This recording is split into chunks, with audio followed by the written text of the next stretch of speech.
Bismillahirrahmanirrahim. Assalamualaikum warahmatullahi wabarakatuh.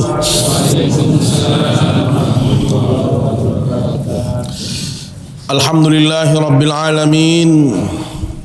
Wabihi nasta'inu ala umuri dunya waddin.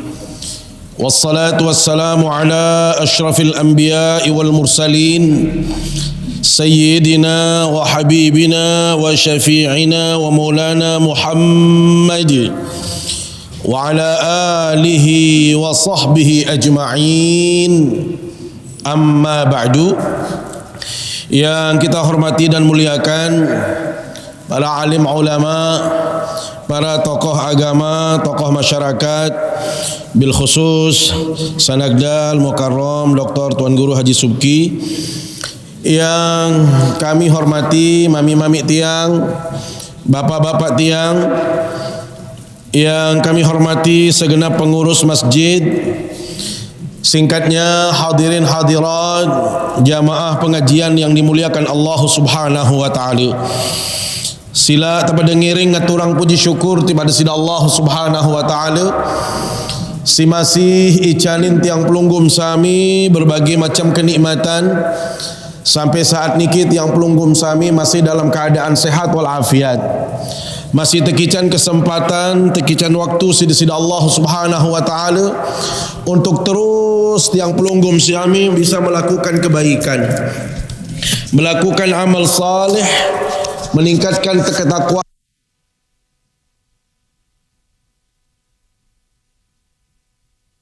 Hadir di majelis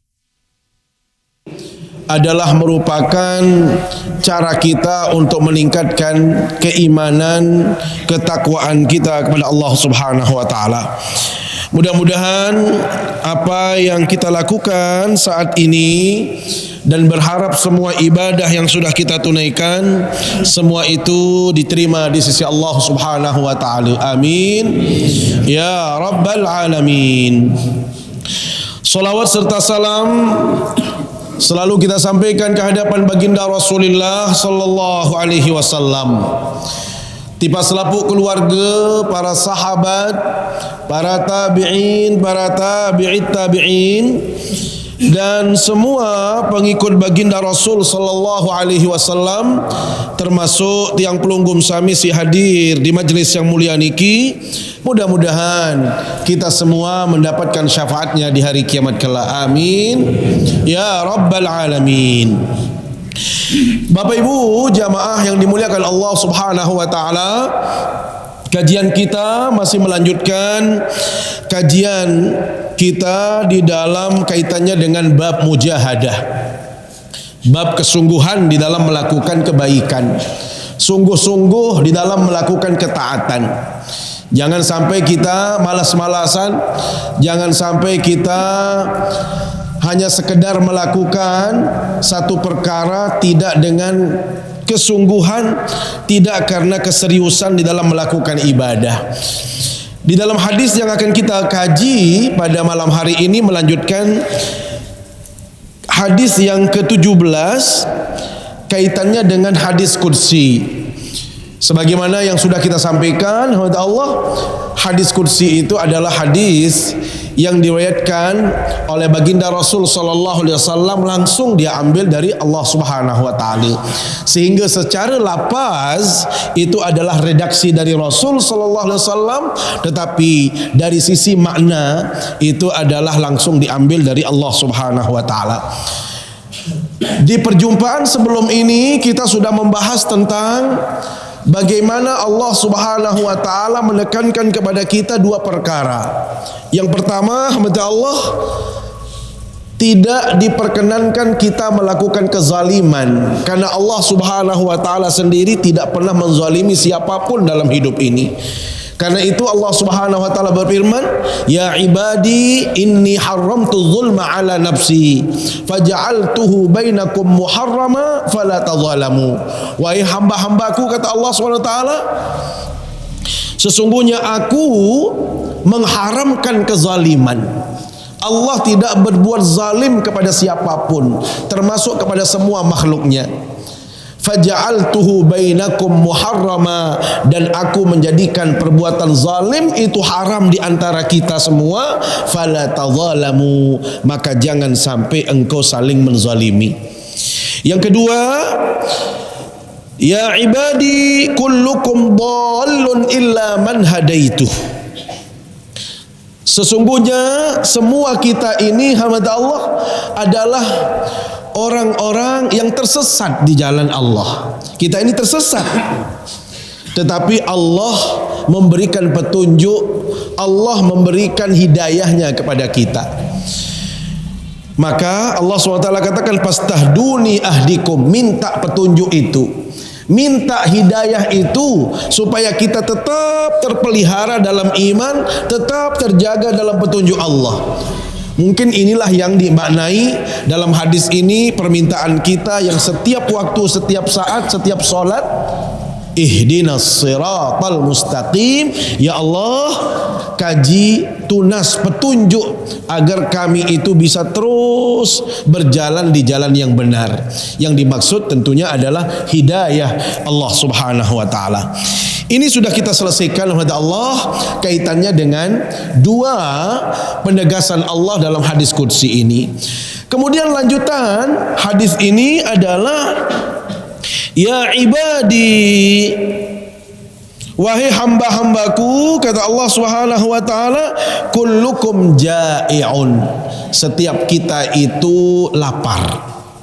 Setiap kita itu kelaparan. Ya. Illa man at'amtuhu, kecuali orang yang aku berikan makanan, kecuali aku berikan kepada orang itu rizki.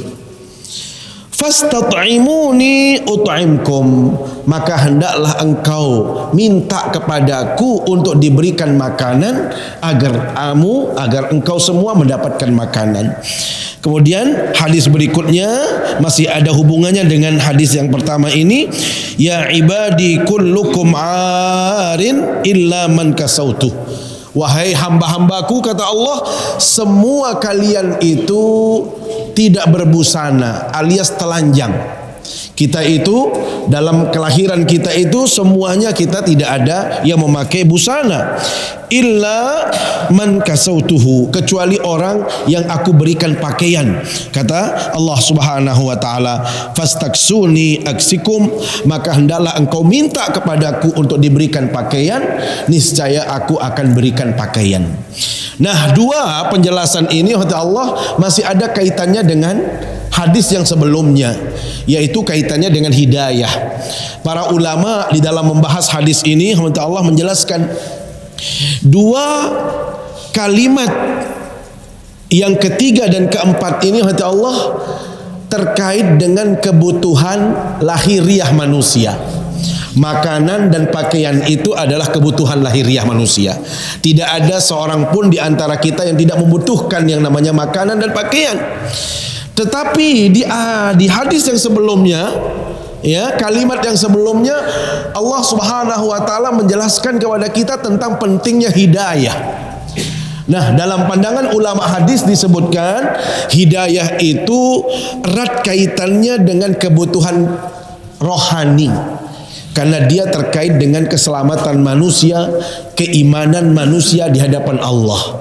Maka ini menunjukkan, hadis ini menunjukkan, memberikan kepada kita pemahaman bahwasanya manusia itu tidak bisa lepas dari dua kebutuhan. Kebutuhan lahiriah dan batiniah, kehidupan dunia dan kehidupan akhirat. Karena itu kita tidak boleh hanya sekedar fokus kepada satu sisi saja, hamba Allah. Kita tidak boleh hanya berpikir kepada materi.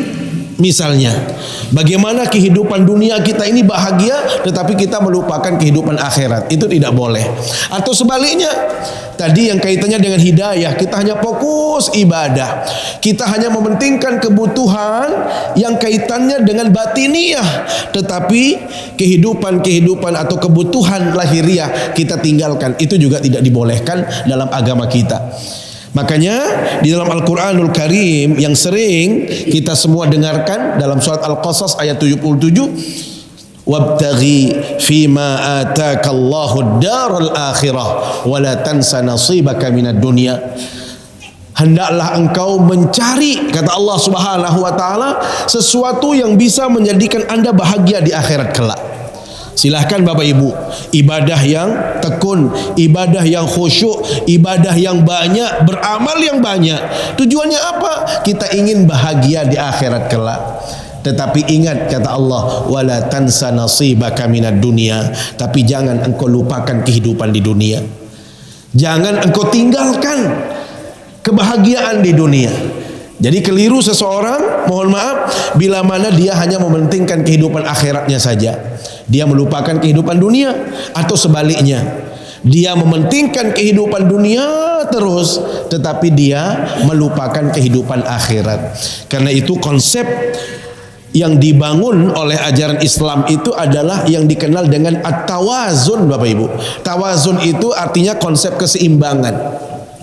Bagaimana kita bisa melakukan ibadah sebaik-baiknya untuk kebahagiaan kita di akhirat kelak, tetapi Bapak Ibu tidak boleh juga melupakan kehidupan kita di dunia ini juga ingin kita bahagia. Maka prinsip yang selalu kita kedepankan di dalam menjalani kehidupan ini sebagaimana doa Bapak Ibu. Apa doa kita? Rabbana atina fid dunya hasanah wa fil akhirati hasanatan wa qina adzabannar. Rabbana atina fid dunya hasanah. Ya Allah, ican kaji kebahagiaan di dunia. Wa fil akhirati hasanah, semenuan jua tiang pelunggum sami ingin bahagia di akhirat. Bayangkan sami jamaah, hirup ele dunia niki enggak lengkahan. 6 dasa 70 baluk puluh siwak puluh. Lebih dari siwak puluh niki jarang manusia. Dan kadang-kadang lamun tuh baluk puluh doang kurang bahagia.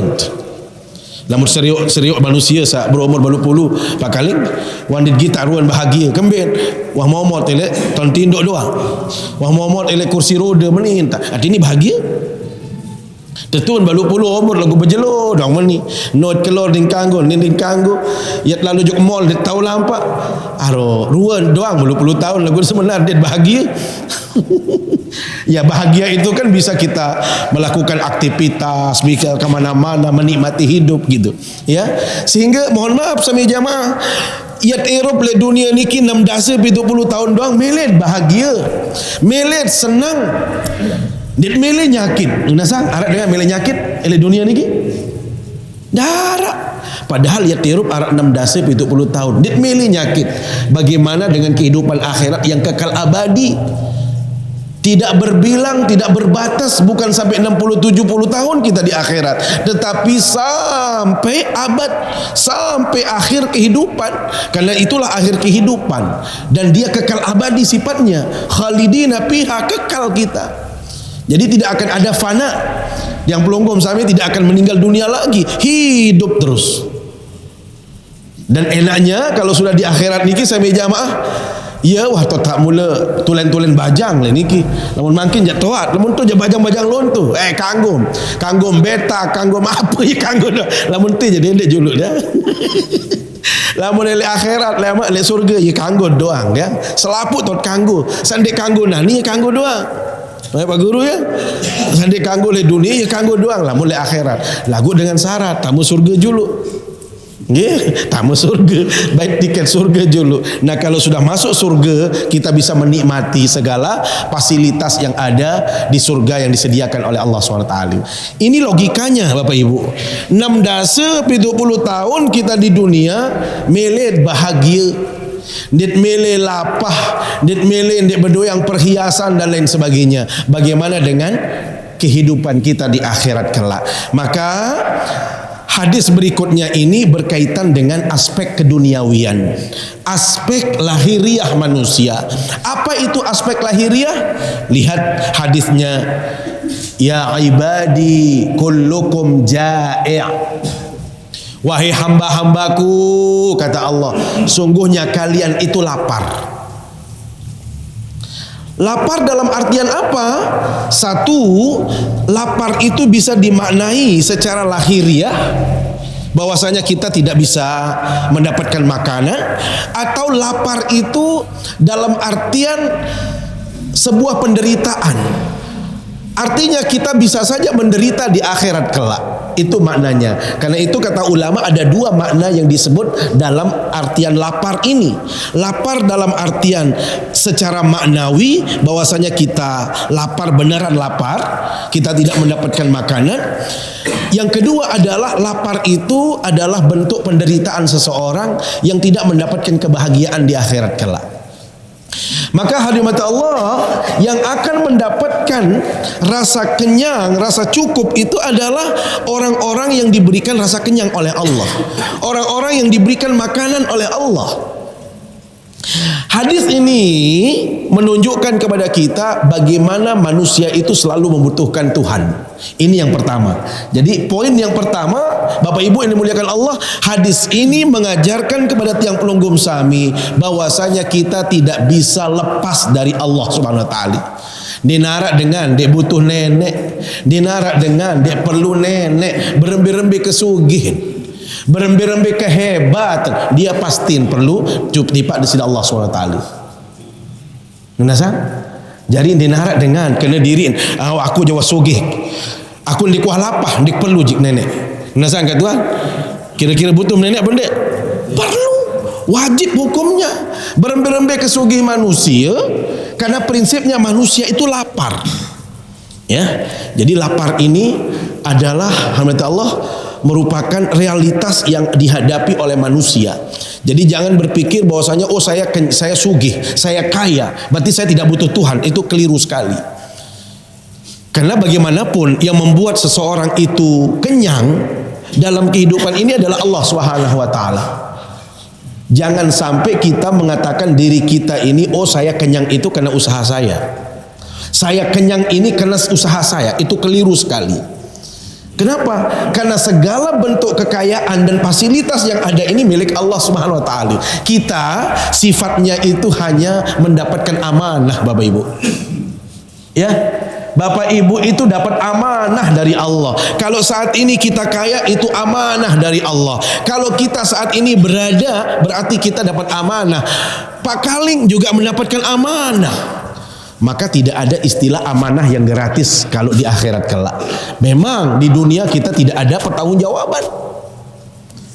Di dunia kita bebas menikmati ini semua. Tetapi di akhirat kelak itu pasti ada pertanggungjawaban. Tidak ada manusia yang akan melewati pertanggungjawaban. Makanya berat yang namanya titipan ini. Amanah itu berat. Bayangkan di dalam surat Al-Ahzab ayat 72, Allah Subhanahu wa taala berfirman, Bismillahirrahmanirrahim, Inna 'aradna al-amanata 'ala as-samawati wal ardi wal jibal fa abaina ay yahmilnaha wa ashfaqna minha wa hamalaha al-insan innahu kana zaluman jahula. Bapak Ibu, Allah berfirman, kami dulu tawarkan amanah ini kepada langit dan bumi dan pegunungan. Apa yang dimaksud dengan amanah dalam ayat ini, Bapak Ibu? Amanah ini adalah ketaatan kepada Allah, ibadah kepada Allah, kepatuhan kepada Allah, menjalankan agama, sanggup menjalankan agama ini. Bapak Ibu, Allah berfirman pertama kali kepada siapa? Langit. Langit, siap nggak kamu mengambil amanah ini? Onde ini. Bumi, sila bani mendek. Ya pacu ujuk nenek, ya taat ujuk nenek. Marak entan itu seibadah makin solat, ngaji dan lain sebagainya. Ondik bani. Gunung, sila bani, ondik bani. Saya bani, manusia bani. Bani manusia. Sehingga Allah di dalam ayat penghujung ayat niki Nabi katanya, innahu kana zaluman jahula. Manusia niki benar-benar zalim, benar-benar bungul manusia niki dia. Jahula niki artinya bodoh. Kembali temparan bodoh manusia niki si banin bait amanah niki. Sila. Kira-kira berat apa di amanah niki? mutendang-endang lah begak berat. Searan amalan niki sak pacu gawe pesuruh nenek, dek gawe dosa banda, taat ibadah, taat ngaji, selaput pegawaian sak kena niki, itulah amanah yang kita ambil di hadapan Allah Subhanahu wa taala. Maka sami jamaah, amanah ini harus ditunaikan. Tidak boleh yang pelunggum sami abaikan. Maka dia manusia itu akan dikatakan zaluman, zalim dia, jahula, bodoh manusia dikala dia tidak bisa menjaga amanah, dikala dia tidak bisa menjalankan amanah ini dengan baik. Si kandel dia wah kena berjanji lah harapan nenek lain yat pacu yat mati. Dia apa ya manik nenek dalam surat Al-A'raf sami jamaah, wa idh akhadha rabbuka min bani adama min zuhurihim dzurriyyatahum wa ashhadahum ala anfusihim alastu bi rabbikum qalu bala syahidna. Selaput manusia niki bersaksi demen tetiupan roh isi di sini Allah Taala terketuaan si nenek, saya penciptaan, siapa yang menciptakan kamu? Selalu kita bersaksi Allah. Jadi persaksian itu konsekuensinya berat kepada Allah. Kita yakin kepada Allah, kita tunduk kepada Allah, kita patuh kepada Allah. Maka manusia niki sami jamaah teparan zalim, teparan bungul, lamun dek tahu jaga amanah niki dengan baik. Kalau dia tidak bisa menjalankan perjanjian dia di hadapan Allah Subhanahu wa taala dengan cara yang baik. Maka hadirat Allah, tidak ada orang yang tidak perlu kepada Allah. Berembe-rembe kesugihan, berembe-rembe kehebat manusia niki pasti dia membutuhkan Allah SWT, termasuk dalam urusan makanan. Jangan berpikir kalau kita makan setiap hari itu adalah hasil upaya kita. Memang ada ikhtiar yang kita lakukan, tetapi yang menentukan semuanya itu adalah Allah SWT. Makanya dalam ayat-ayat Al-Quran banyak sekali. Coba dalam surat Al-Waqi'ah, Allah Subhanahu wa taala bertanya kepada kita, afara'aitumul ma'a alladhi tashrabun. Manusia, coba serius air. Kita air sanapi, air sama tanam. أأنتم أنزلتموه من المزن أم نحن المنزلون. Keketuan si nenek, hai turunan hujan, sida turunan hujan, sida manusia satu turunan hujan dari langit, atau aku manik nenek. Nasa, siapa yang nurunin hujan? Allah yang nurunin hujan. Makanya dari hujan itu membasahi bumi, dari bumi setelah subur tumbuh yang namanya tumbuh-tumbuhan. Bapak ibu yang jadi petani bisa menggarap sawahnya, bisa menggarap kebunnya. Bapak ibu yang mungkin tidak berprofesi seperti itu, tetapi bisa melakukan aktivitas yang lain, saling menguntungkan satu sama lainnya dalam hidup ini. Jadi semua itu sudah didesain oleh Allah Subhanahu wa taala, sehingga beras yang kita makan saat ini tidak ujuk-ujuk timbul begitu saja, tetapi itu di situ ada Allah yang mengaturnya, sehingga Allah menumbuhkan padi kita para petani, menjadikan dia baik dan lain sebagainya, dan itu sama-sama atas usaha manusia juga. Di dalam Al-Quran juga banyak itu, di dalam surat Abasa, ya, apakah manusia engkau tidak melihat makananmu? Ya, di situ Allah Subhanahu wa taala juga bertanya kepada kita. Jadi semua itu pertanyaan-pertanyaan tadi jawabannya adalah menunjukkan bahwasanya kita itu pada dasarnya lapar. Kita ini tidak ada akses untuk bisa mendapatkan makanan kalau Allah tidak memberikan makanan itu kepada kita semua. Itulah yang disebut di dalam hadis ini, kullukum ja'i'un illa man at'amtuhu. Semua kalian, kita ini lapar.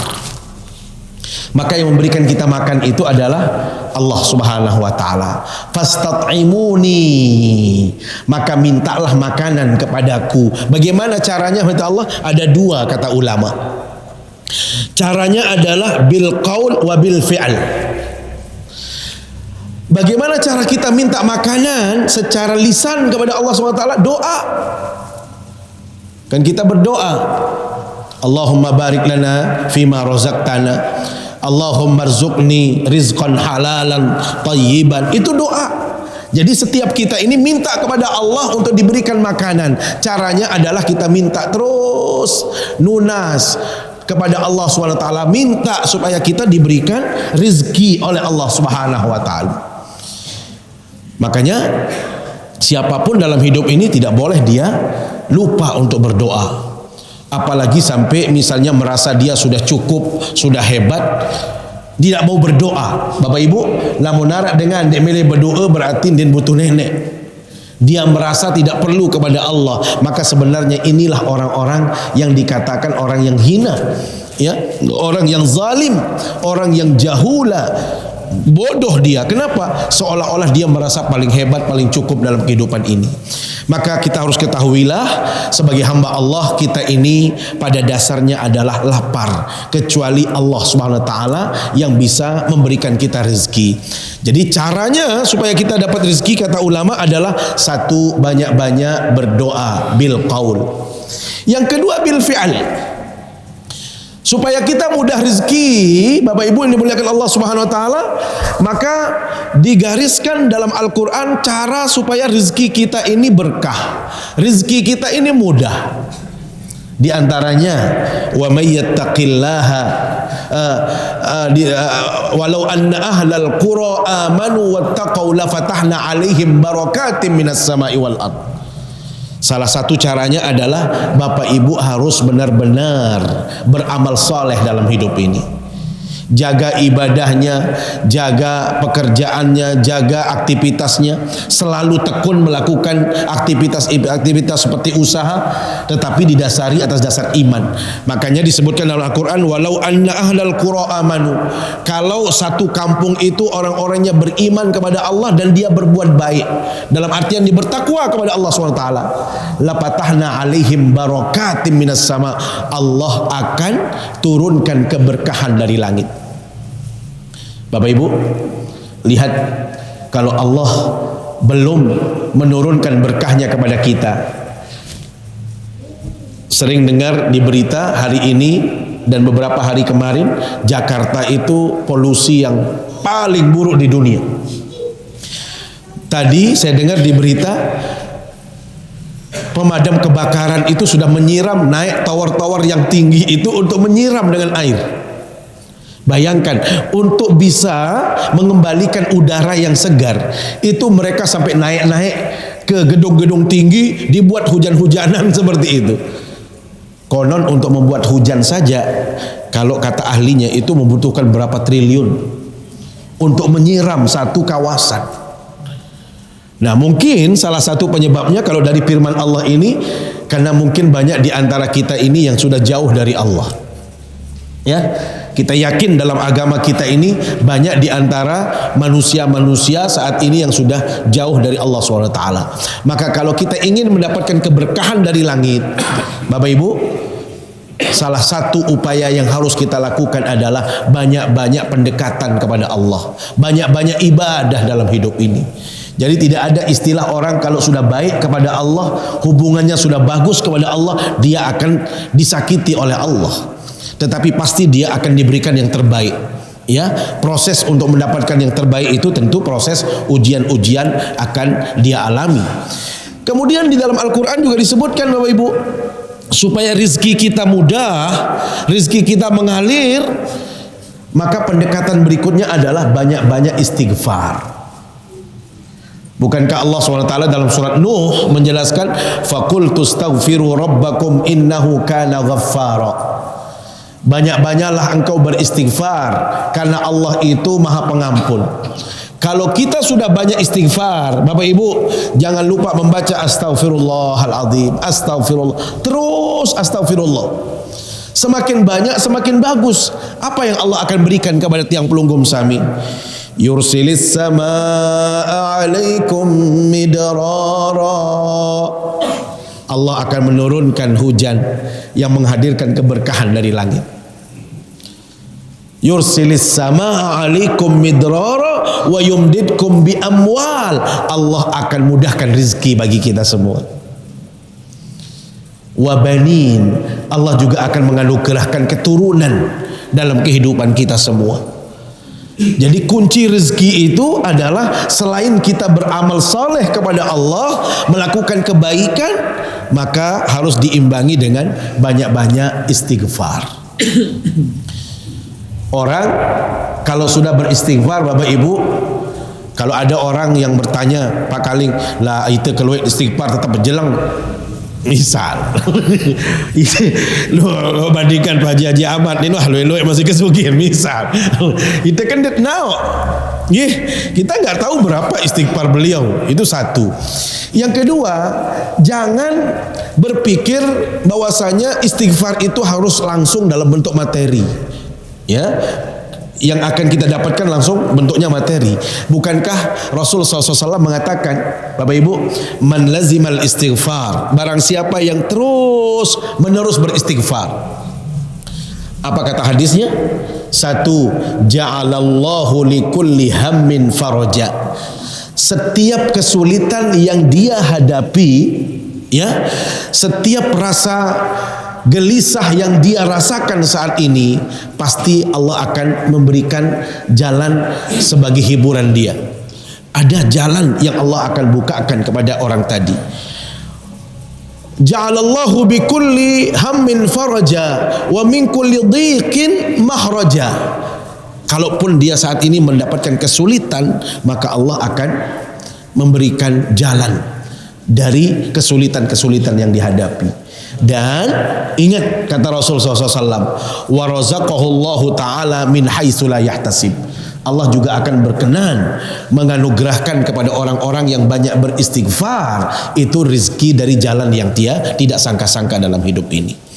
Jadi kata kuncinya istighfar ini sebenarnya selain halimat Allah bisa memudahkan kehidupan manusia, memudahkan rezeki seseorang, yang paling penting lagi adalah istighfar itu akan mengurangi dosa orang di hadapan Allah. Ini yang penting, ya.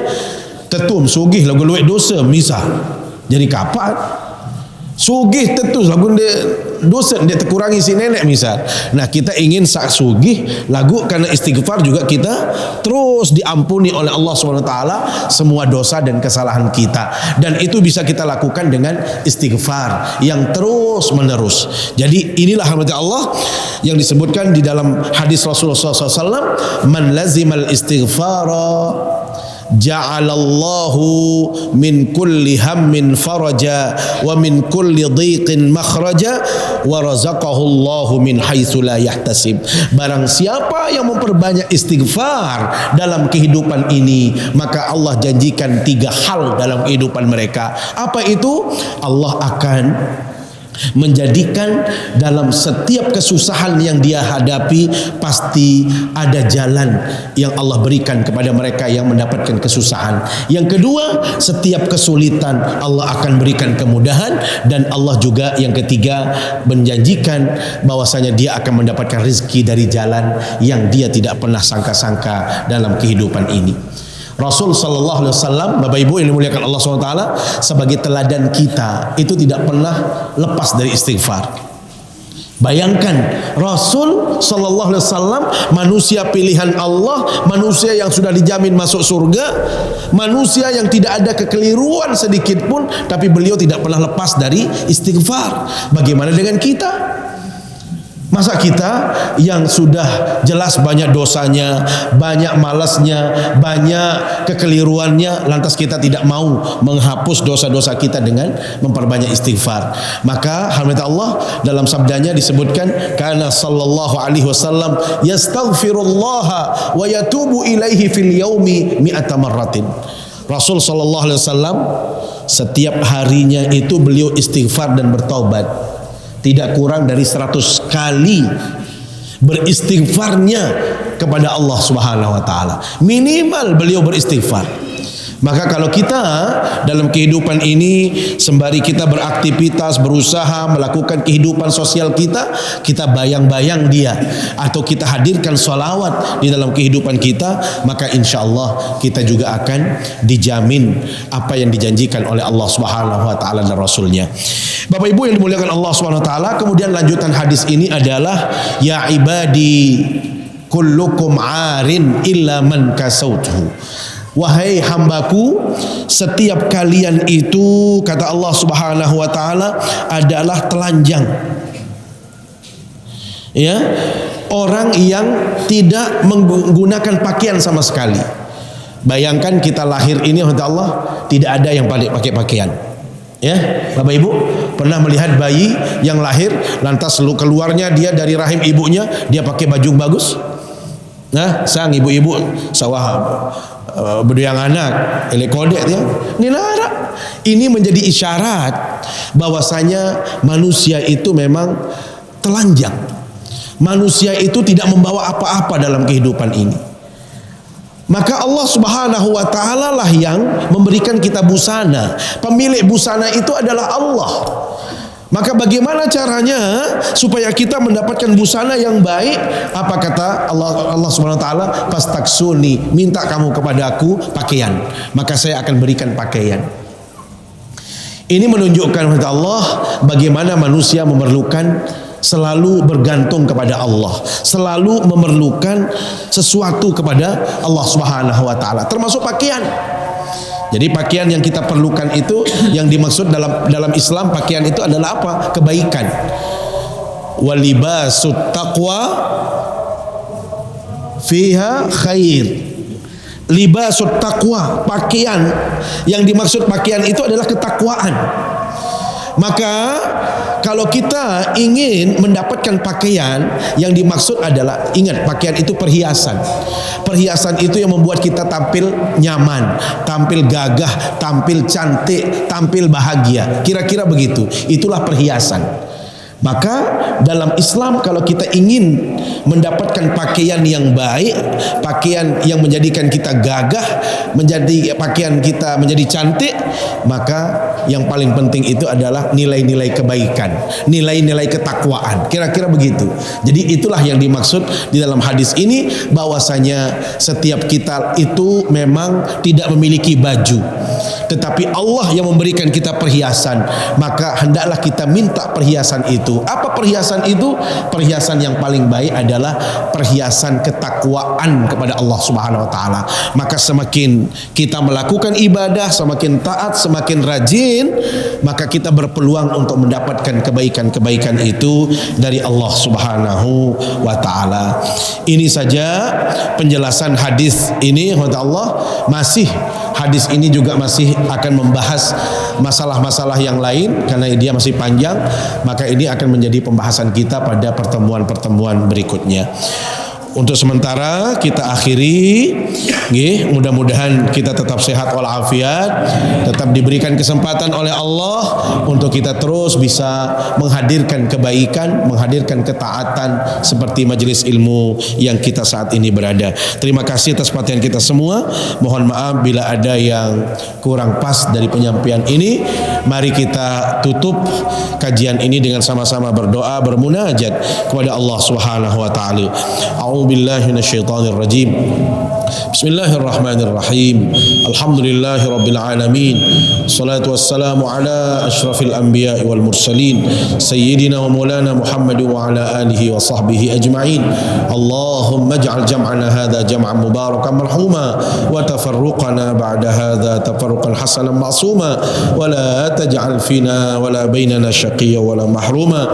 Allahumma ighfir lil muslimina wal muslimat wal mu'minina wal mu'minat al-ahya'i minhum wal amwat innaka sami'un qaribun mujibud da'awat wa qadiyal hajat. Rabbana atina fid dunya hasanah wa fil akhirati hasanah wa qina adzaban nar. Sallallahu ala sayyidina Muhammad wa ala alihi wa sahbihi wa baraka wa sallam. Subhana rabbika rabbil izzati amma yasifun wa salamun alal mursalin walhamdulillahi rabbil alamin. Subhanakallahumma bihamdika asyhadu an la ilaha illa anta astaghfiruka wa atubu ilaik. Wassalamualaikum warahmatullahi wabarakatuh.